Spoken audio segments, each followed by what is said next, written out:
ក្រុមហុងក្រហមលីវើពូលបានច្រានចោលការដេញថ្លៃសម្រាប់ខ្សែបម្រើស្លាប់ Luis Diaz បាទសួស្តីបងប្អូនប្រិយមិត្តជួបជាមួយអ្នកមីនជុំវិញការដោះដូរកីឡាករនៅអឺរ៉ុប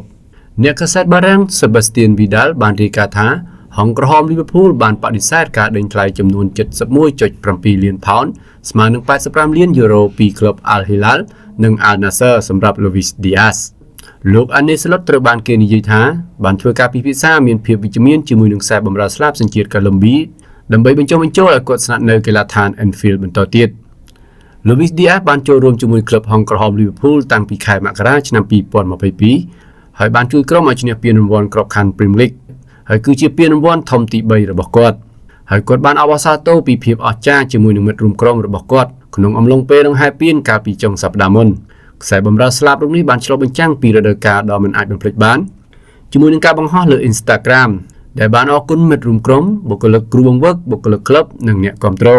រឿងនេះបានកើតឡើងចំពេលការពិភាក្សាអំពីអនាគតរបស់គាត់ហើយយើងនៅតែត្រូវចាំមើលថាតើរូបគាត់បន្តនៅក្លឹបឬក៏នឹងធ្វើការចាក់ចេញបាទអរគុណច្រើនកុំភ្លេចជួយ like share និងជួយ follow